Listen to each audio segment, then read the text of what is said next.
Hey guys, Dragonfire CDN on the camera. Welcome back to another episode of Scrap Mechanic. This time I'm going to start up a new series where we're going to do tutorials this time. Because, I don't know, I've forgot to make a video last week, so we're going to do tutorials this week. So, I'm going to explain how to do stuff like this wavetable here, which is... wow. And I built this as well. This is on the workshop, so if anybody wants to, they can go search circular wavetable on the Scrap Mechanic workshop and have a look about. You might find it. Gets annoying after a while though, because it's very, very loud and annoying sound. And it just stops. And over here, we've got my wave screen, which is essentially this screen here. Instead of having pistons, it's the screen. And it just does this. All day. And then you hit the switch again. And it stops. Eventually. But yeah, I built this myself as well. That one's not going to be on the exhibition yet, because I'm going to compact it a little bit more. So I'm essentially going to move this screen here into these, and essentially it's just going to be all one brick, compacted brick. Over here is how I did all of this. So, the first thing that we're going to have to do, right, along with the fact that that has a crap ton of stuff and that's got a crap ton of stuff, but the first thing here is we have a logic gate, which is an XOR. Basically, this means that it can be any input or another input, but it can't be both inputs at the same time.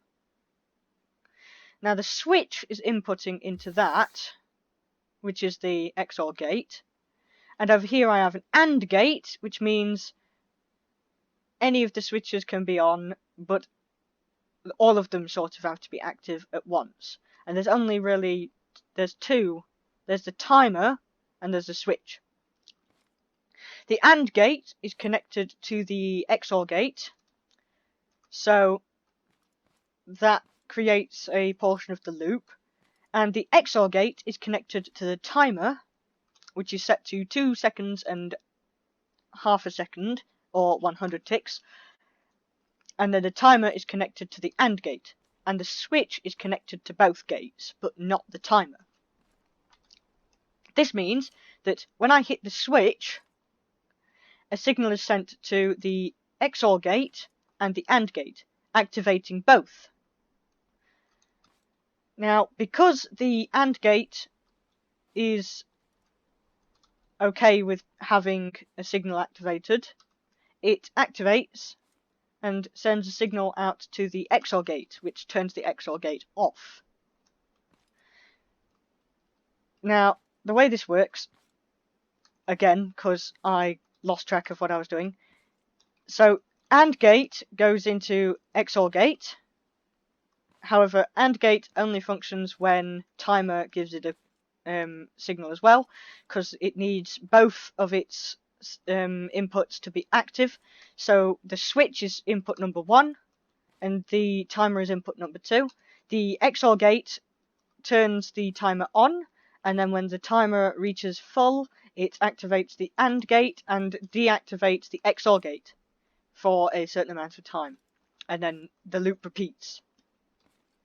And over here, I've connected it to the system that allows me to essentially make stuff like that wavetable and that wave screen over there.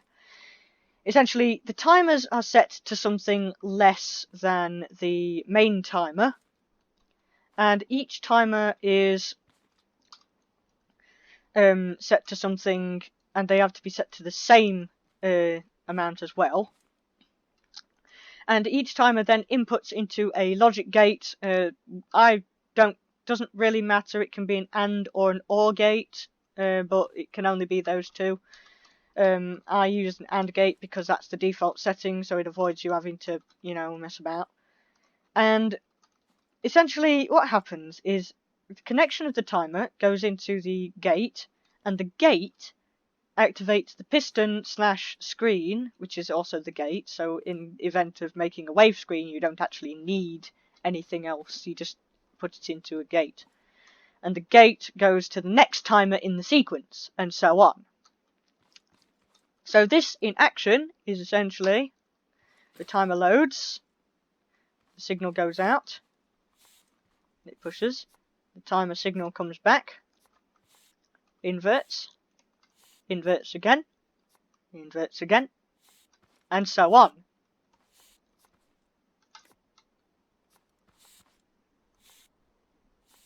And when you turn it off, the timer deactivates, but the rest of the sequence still has to go through, so it doesn't cause any issues.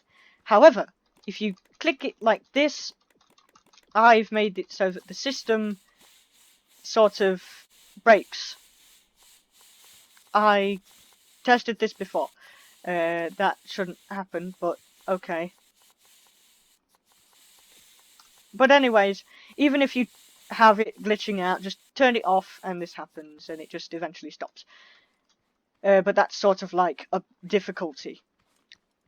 So we're going to build a quick basic wavetable here.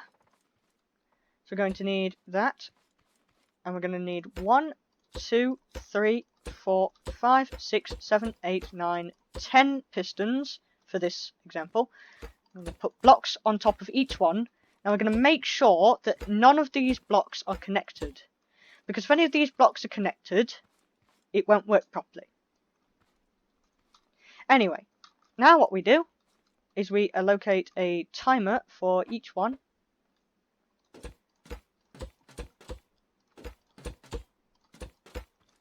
Right.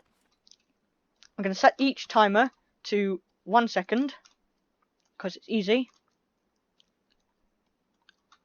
And then we'll get on to the wiring systems as well, and setting up the gates. Now this gets complicated quickly. That's glitching out. Right, so now what we're going to do is we're going to put down our logic gates so that we can see them, as a matter of fact, because that's better.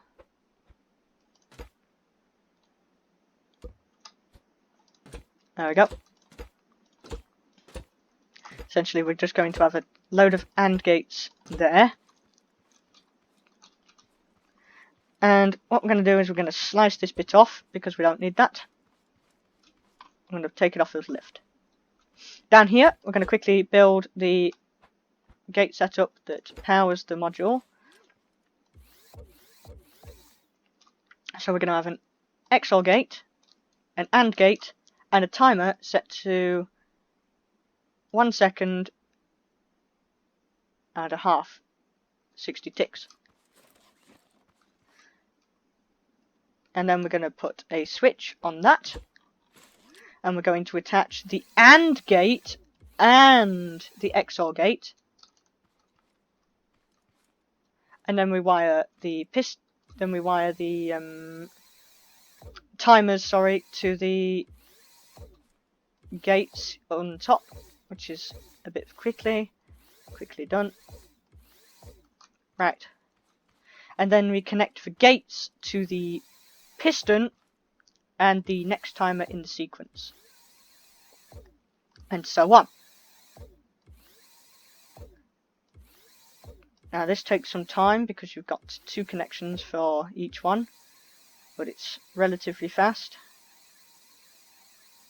I just connected that to the completely wrong thing. There we go. I have to remember that that's has to go specifically to the piston and then the timer, the piston, the timer, the piston, the timer, and then the last one doesn't do anything. And then we hit the switch, that loads, and it discharges. Oh, right, I forgot to connect the timer to the first timer in the sequence. Now, it can go into a gate, but that gate then has to be connected to the first timer. But then that also means that the gate connection, if you connect it to the first timer, it activates the first two timers at once. So what I do is I just have it for the first timer, activates the first timer. It's the main tower, and then that goes, and then it does this. It's like having a game of, it's like playing chopsticks on the keyboard. Pretty cool, right? And this kind of stuff is pretty easy to do. And then if you particularly wanted, you could change it a bit. And if you took off that extra 5 seconds, that then goes at the same speed. And then it turns into an alternator.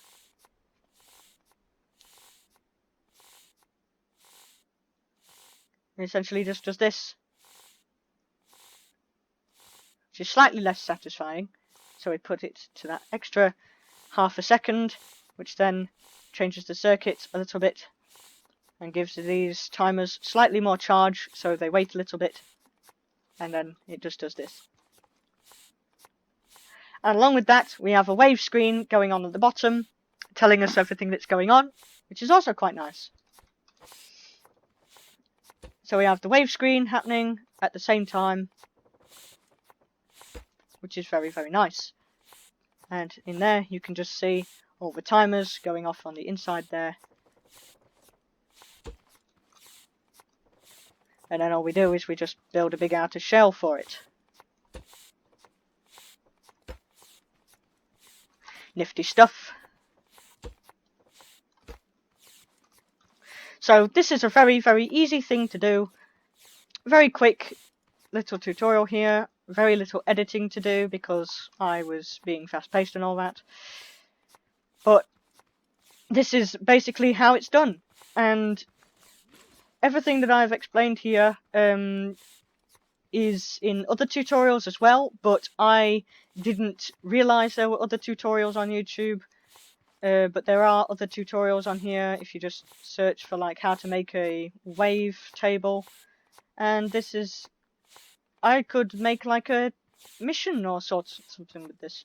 Because this looks like I could just make like a alternating floor that essentially if you're stood still for too long, it sort of moves and you have to follow it across. But yeah, this is essentially, this is it.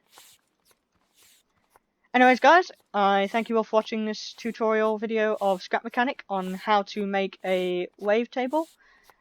And I will see you in the next one. Bye bye! Turn this off. No. Oh, yep, there we go. Now it's glitching out. Now it's glitching out. That's bad. Oh, yep. Yeah. Well then.